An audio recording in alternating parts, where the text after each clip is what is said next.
Every school has a story before the first day even starts.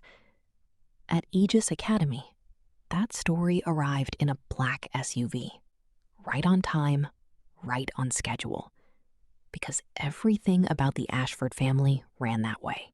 The Ashfords didn't just have money. They had the kind of power that made adults choose their words carefully and made teenagers pretend they weren't staring. His name had reached the school days before he did. Jasper Ashford, son of a man most people only knew as the Alpha King. Though at Aegis, that title got translated into something safer, something the human world could swallow. Old money, old power, a family no one questioned. What none of them knew, what none of them were ever supposed to know, was why he'd transferred mid-year. Or what he'd almost done to the last person who got too close. Girls tried. They always did. A face like his, a name like his, it made people forget to be careful. Forget that some things aren't worth chasing. He'd learned a long time ago how to make himself unreachable without ever raising his voice. A look, a silence held a second too long. It worked every time. Jasper wasn't interested in being wanted. He'd made himself a promise a long time ago.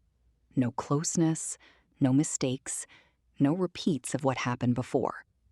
And he intended to keep it, no matter how many people tried to prove otherwise.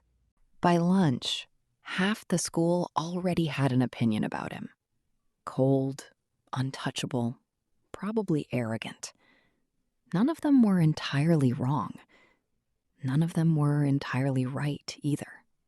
A few streets away, in a house too small for the life her mother tried to build inside it, Nova was already running late, same as most mornings. It had been just the two of them for years now. Her father had left when she was young, started over somewhere else, with someone else.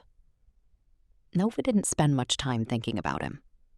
She'd learned early that some people simply weren't worth waiting on. She wasn't chasing attention, wasn't interested in the games half her school seemed obsessed with. She had better things to focus on. That morning, she just wanted to make it to class without dropping everything she owned in the hallway. She wasn't trying to get anyone's attention. She definitely wasn't trying to walk straight into the most talked about person in school. But that's exactly what happened.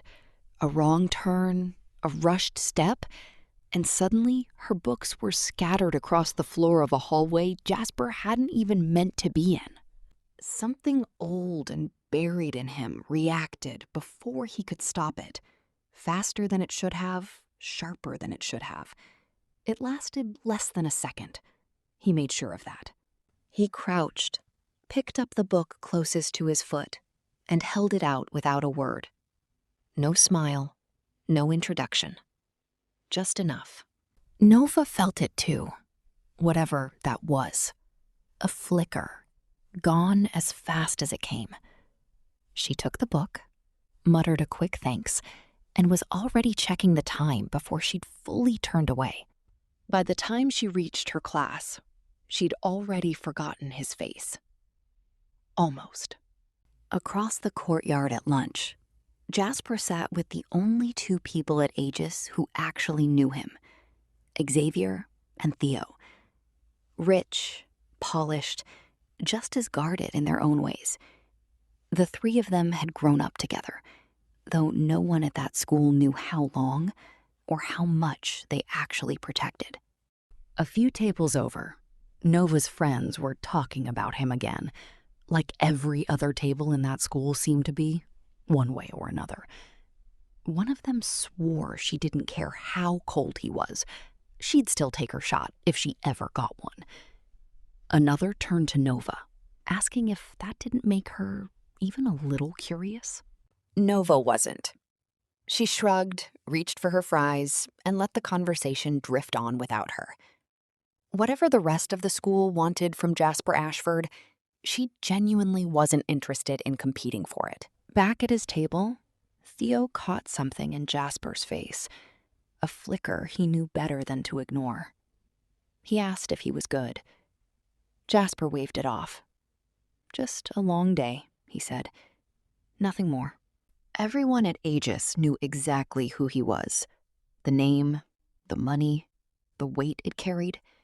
None of that was ever a secret. What none of them knew, what only 2 people in that entire school actually knew, was why the Alpha King's son had shown up mid-year, or what he'd left behind to get here. He told himself it didn't matter. He was fine. He'd be fine tomorrow too, and the day after that. This was just a school, a year, a name everyone already knew. Nothing about it was supposed to change anything. He almost believed himself